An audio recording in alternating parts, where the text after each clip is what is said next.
afinal, será que existe a tal energia negativa que alguns preferem chamar de vibrações? Para a ciência, existe o contágio emocional. Seja qual for o nome, a questão é a seguinte: por que algumas pessoas tornam o ambiente pesado e parecem transferir para as outras uma sensação estranha? Por outro lado, existem aquelas que conseguem iluminar com seu sorriso qualquer ambiente e passam para as demais um sentimento de conforto e tranquilidade. Estudos recentes mostram que algumas pessoas são mais sensíveis do que outras a esse tipo de contato. Mas é possível desenvolver uma proteção contra as forças negativas que pairam no ar. Outra questão: você confia na sua intuição? Sabia que é possível treinar o processo intuitivo? O Matéria de Capa está só começando. Fique com a gente.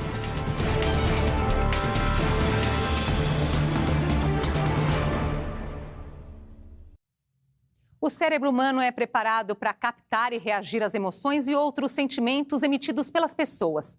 Por uma série de fatores, há quem acabe transferindo mais sinais negativos do que positivos.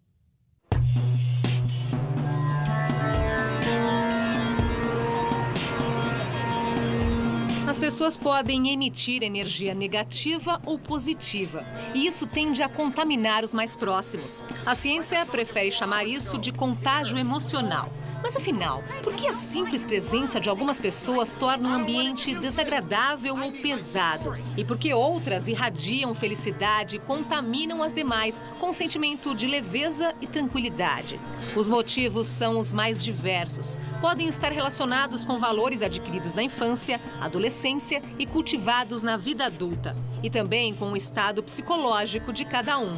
Nesse ponto entram inúmeros fatores que vão desde as decepções acumuladas ao longo da existência até o comportamento dos pais ou a ausência de alguma figura paterna que pudesse servir de exemplo. Para o professor Raymond Tafrate, da Universidade de Connecticut, algumas pessoas têm comportamento destrutivo porque acumulam raiva e outros sentimentos negativos e acabam espalhando isso no entorno. A tendência nesses casos, segundo o professor, é o surgimento de conflitos no trabalho, em família ou até problemas com a justiça. Outro traço comum nesses indivíduos é a insistência em tentar se colocar como donos da verdade e tentar convencer os demais de que sua opinião é a única válida. Para o Dr. Neil Burton, psiquiatra e professor da Universidade de Oxford, o comportamento depressivo observado em certos casos tem a ver com a diferença entre o ideal de uma vida que muitos imaginam e a realidade que são obrigados a enfrentar. E isso acaba se tornando um fator de contaminação do ambiente.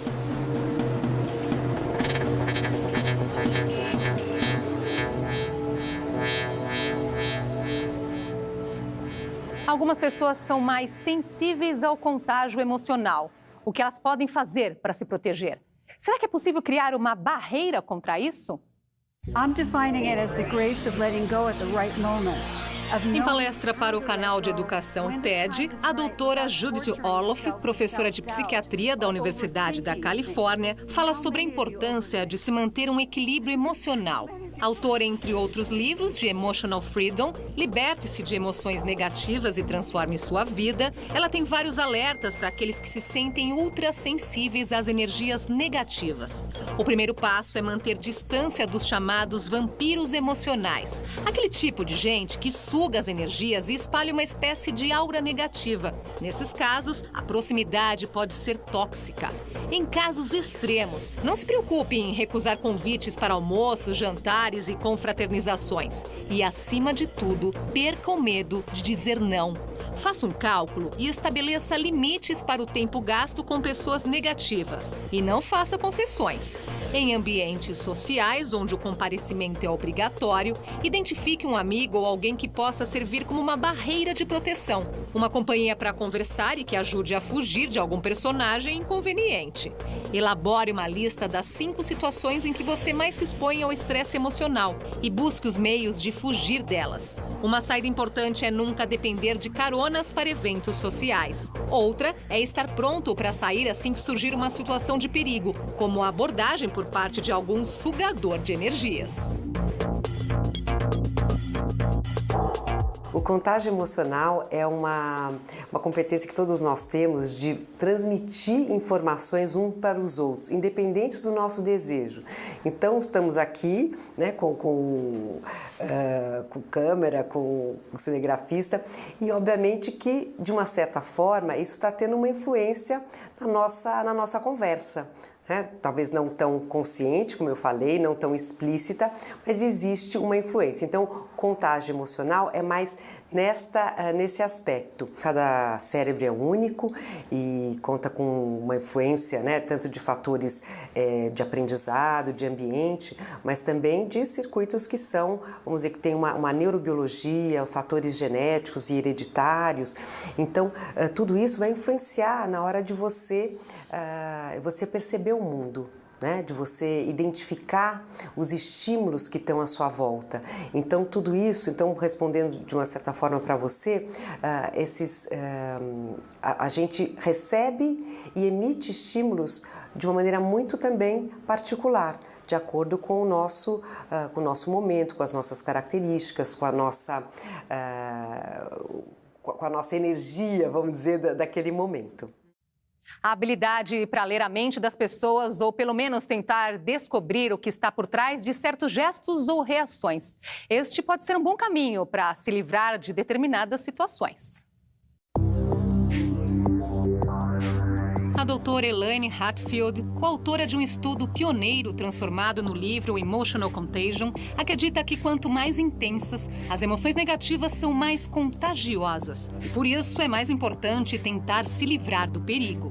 Psicóloga e professora da Universidade do Havaí, Hatfield alerta que um contato intenso com pessoas que transmitem emoções negativas acaba impedindo que a pessoa perceba o contágio. E quando isso acontece, a parte mais frágil fica ainda mais vulnerável.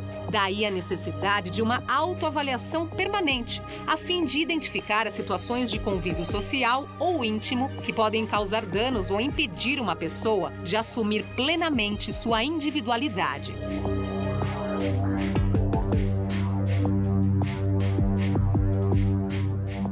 Em tempos de universo virtual, o contágio negativo pode vir pela internet, seja de pessoas com quem estamos acostumados a conviver ou até de qualquer ponto do planeta.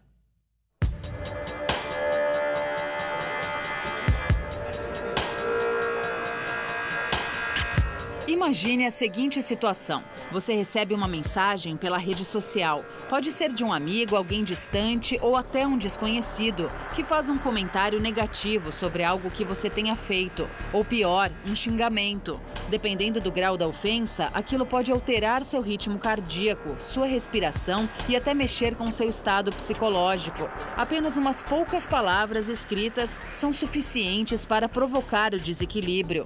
A doutora Lisa Feldman Barrett, professora de psicologia da Northeastern University, vem realizando estudos sobre o contágio emocional via internet.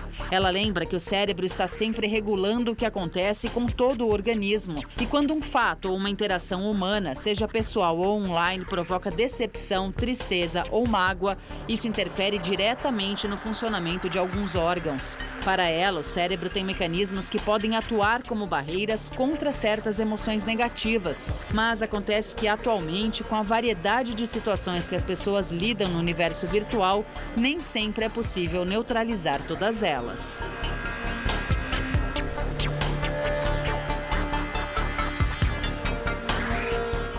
Responda rápido. Você sabe o que significa empatia? Não sabe? Vai descobrir já já.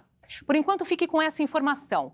A gentileza está em baixa no mundo e a sociedade está se tornando cada vez mais agressiva. Isso também tem a ver com a internet.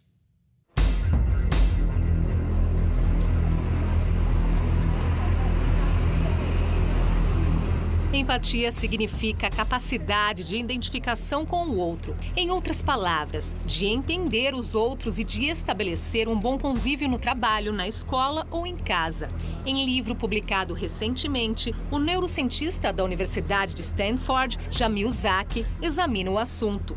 O título é The War for Kindness, Beauty Empathy in a Fractured World, ou A Guerra pela Gentileza, construindo empatia num mundo dividido. Para Zach, a gentileza está em baixa em todo o mundo. E ele acrescenta: se você quiser planejar um sistema para quebrar a empatia, dificilmente encontraria outro que supere a sociedade atual.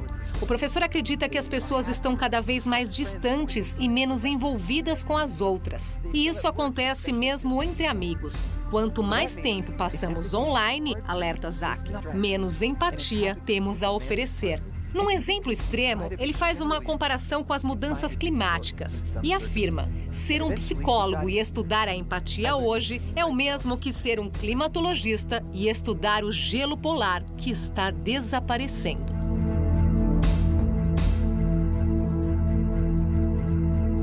Que eu também queria colocar para vocês da empatia, então não só que ela tem, que a gente tem esse potencial, né, neural de desenvolver essa competência, que ela é principalmente desenvolvida nos primeiros anos, mas que ela tem alguns aspectos muito interessantes. Existe a empatia emocional e a empatia cognitiva.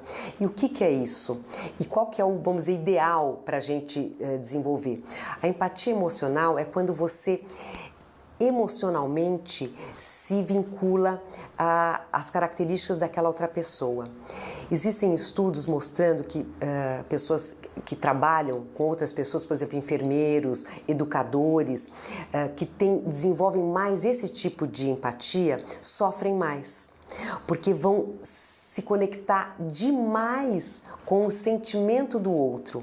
Porque a empatia é você compreender o sentimento do outro, né? Com um olhar, até tem um dizer que é muito bonitinho, que é você experimentar calçar o sapato do outro, né? Se está muito apertado, se não está, né? Nesse sentido, mas continuar sendo você mesmo.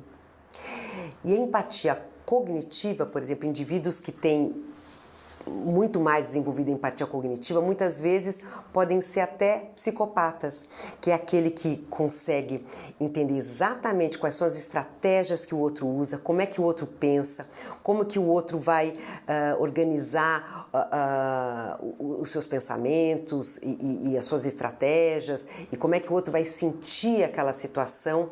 Então, a empatia só cognitiva também não é bacana. O ideal é que a gente tenha um equilíbrio dessas duas empatias.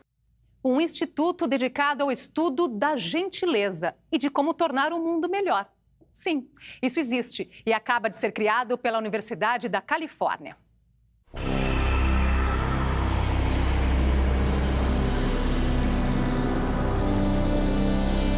Especialistas em antropologia, sociologia, psicologia e cultura vão se unir com o objetivo de desenvolver pesquisas relacionadas com a gentileza. No mundo cada vez mais violento e onde boa parte das pessoas ignora as regras mais simples de convivência, é urgente estudar meios de torná-las mais gentis, afirma Darnell Hunt, diretor da área de estudos sociais da Universidade da Califórnia.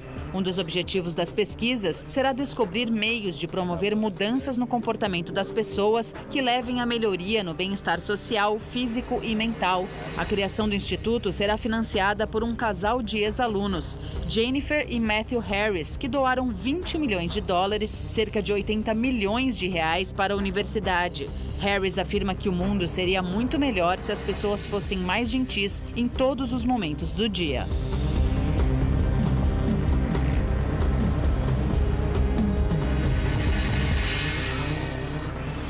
No próximo bloco, você acredita em intuição?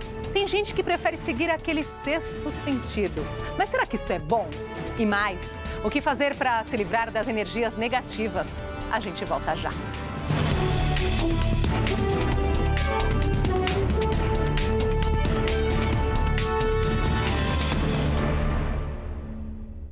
Quantas vezes você já encontrou pessoas que imediatamente lhe causaram desconforto? Acontece que as energias negativas são absorvidas pelo corpo e provocam alguns sintomas. Vamos ver quais são. Vibrações negativas podem causar dor de cabeça, dor de estômago, ansiedade ou depressão, alteração no humor, cansaço, confusão mental e tensão. De maneira geral, as pessoas que emitem energia negativa são aquelas que reclamam de tudo, nunca estão satisfeitas, acham normal violar as leis e o direito dos outros, jamais admitem o erro e, quando falham, sempre jogam a culpa em alguém. Agora repare no oposto.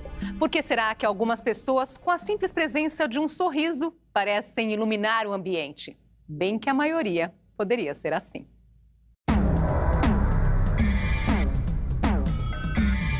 Os iluminados, ou seja, aqueles que contaminam as pessoas com energia positiva, pertencem à categoria especial daqueles que nunca reclamam, evitam criticar os outros, têm sempre uma palavra certa na hora certa, são solidários com os mais próximos ou até com desconhecidos, não se fazem de vítimas e não vivem dizendo que certas coisas só acontecem com eles. Acima de tudo, têm o poder de melhorar o astral de quem estiver por perto.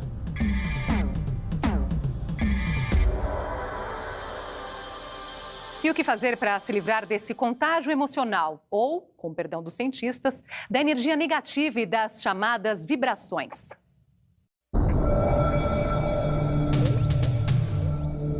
O primeiro passo é manter distância física do suspeito. Em seguida, elimine os pensamentos negativos e busque inspiração em algum livro. Procure ter sempre o controle da situação. E caso ainda sinta que não conseguiu se livrar daquela sensação de domínio de outra pessoa sobre seus pensamentos, recorra à ajuda de amigos, mas apenas daqueles de absoluta confiança.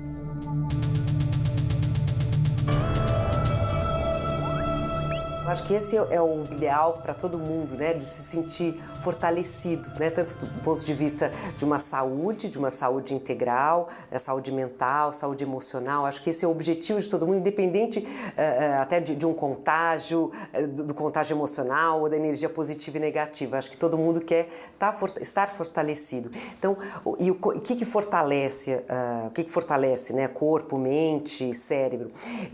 Que tem a ver com essa tal da saúde integral. Então, se a gente está bem, se a gente come bem, dorme bem, tem espaço, dá tempo, né, para processo de formações. Então, hoje em dia a gente está num mundo que tem muito estresse, muita ansiedade, frustração, que a gente às vezes não sabe lidar. Tudo isso vai alterar bastante a maneira como a gente percebe e se relaciona com o mundo. Então, é muito importante com que a gente se fortaleça do ponto de vista também da alimentação, do sono e do tipo de atividade que a gente faz, do tipo de escolhas que a gente faz na vida para a gente estar mais fortalecido. Fique rico com apenas 5 dicas. Emagreça em 1 mês. Você provavelmente conhece alguém que acreditou em alguma fórmula milagrosa ou já foi vítima de algum golpe e mais tarde pensou: como é que eu fui cair nessa?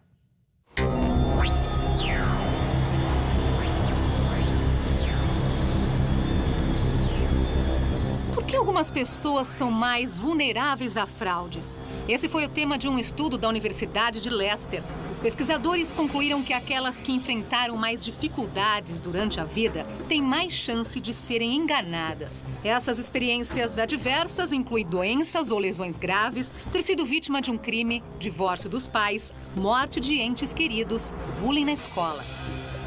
Essa descoberta derruba a crença de que obstáculos nos endurecem. Ao contrário, as pessoas acabam se tornando menos confiantes em seu próprio julgamento.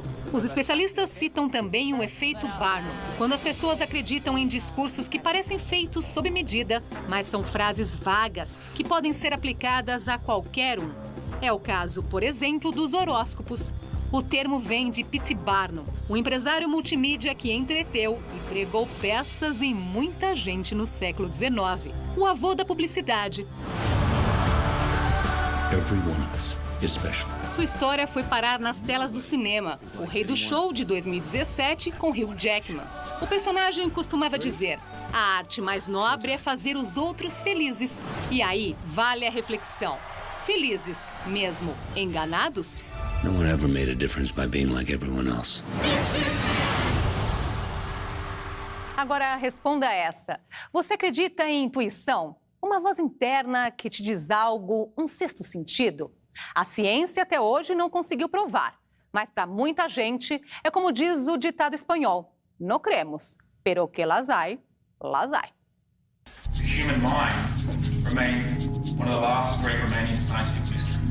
Num dos raros estudos sobre o assunto, o Dr. Joe Pearson, professor de psicologia da Universidade de New South Wales, na Austrália, afirma que a intuição não apenas existe, mas é possível medi-la. Pearson desenvolveu uma série de pesquisas com os alunos da universidade. Na maioria dos casos, os testes envolviam a tomada de decisões diante de opções baseadas em análises racionais e outras intuitivas. Os resultados, segundo Pearson, indicam um grande número de respostas corretas entre aqueles que seguiram a própria intuição. Apesar disso, estudiosos do assunto alertam que não existe base científica para assegurar que processos intuitivos são os mais adequados e vão além. Levar em conta apenas a intuição, ignorando a realidade, pode induzir a graves erros ou prejuízos. A intuição, ela não é tão efêmera assim. A intuição é uma competência, né?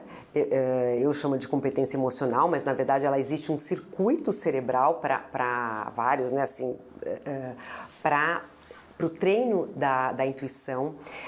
A intuição, ela pega diversas áreas até do cérebro e a intuição, diferente do que as pessoas acham, que é uma coisa que, nossa, vem de repente, ou um espírito que baixa, né, alguma coisa assim. Para a gente ter intuição, a gente precisa saber muito.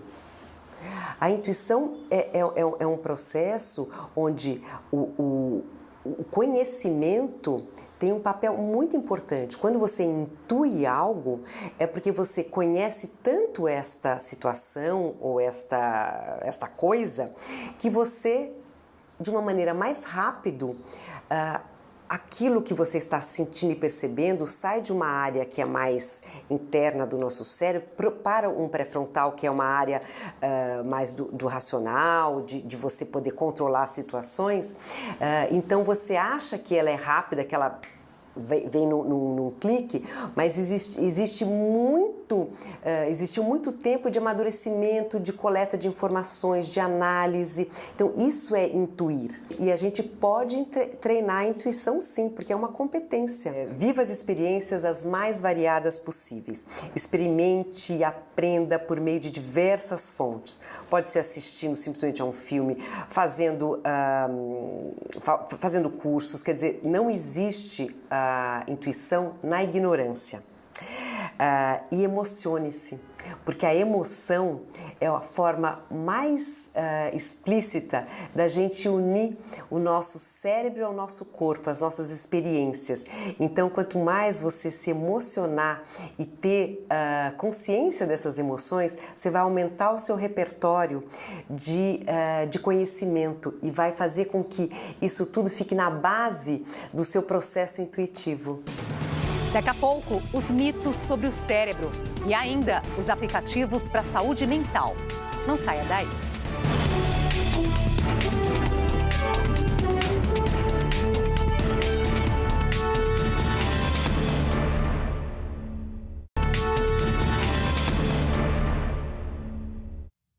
Você certamente já ouviu falar que utilizamos apenas 10% da capacidade cerebral.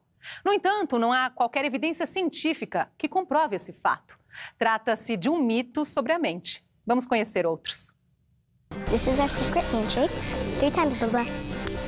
A personalidade de uma pessoa não é moldada de acordo com a ordem do seu nascimento. A ideia de que primogênitos são dominantes, mais conscientes e esbanjam força de vontade, enquanto irmãos mais novos são menos conformistas e buscam novas experiências, é defendida por alguns psicólogos. Mas um estudo publicado nos Estados Unidos mostra que não há qualquer comprovação científica que evidencie a relação entre a personalidade e a posição ocupada dentro de uma estrutura familiar.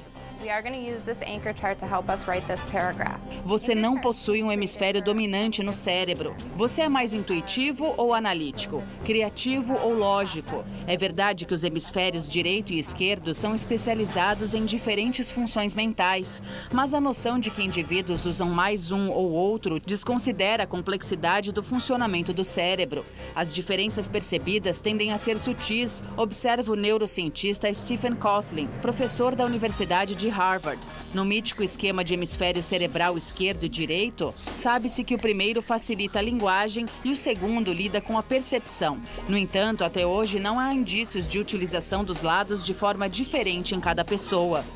Estilos de aprendizagem. Sabe aquela história de pessoas mais visuais ou auditivas? A afirmação de que cada um teria mais facilidade em aprender de acordo com essas características não é necessariamente verdade. Alguns estudantes preferem aulas que usem ilustrações, enquanto outros se sentem melhor com lições verbais. Isso não significa, no entanto, que os alunos realmente aprenderão melhor o conteúdo de um modo ou de outro.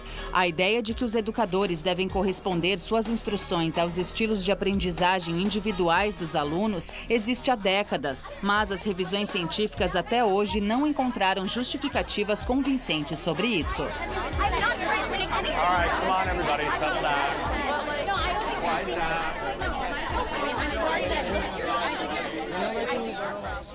Você sabia que existem aplicativos criados exclusivamente para ajudar na saúde mental?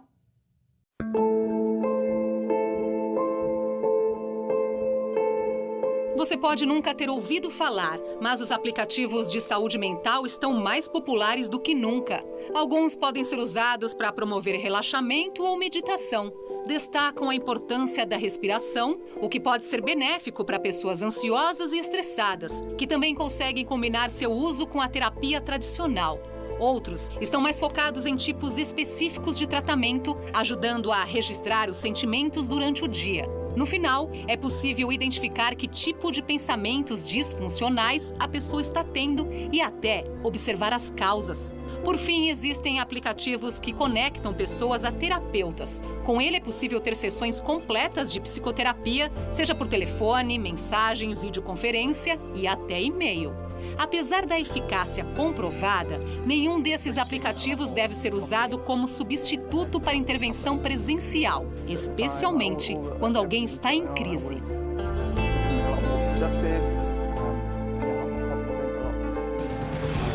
São muitos os mistérios sobre o funcionamento do cérebro que a ciência ainda não conseguiu desvendar. Por exemplo, até onde vai o poder da mente?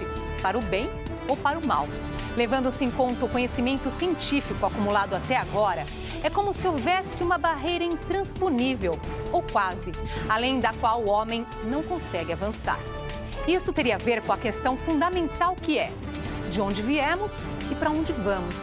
São inúmeras as perguntas que gostaríamos de responder aqui e contamos com a ciência para esclarecer todas as dúvidas. Esta edição do Matéria de Capa fica por aqui e nós voltamos na próxima semana, neste mesmo horário. Ótima noite para você. Até lá.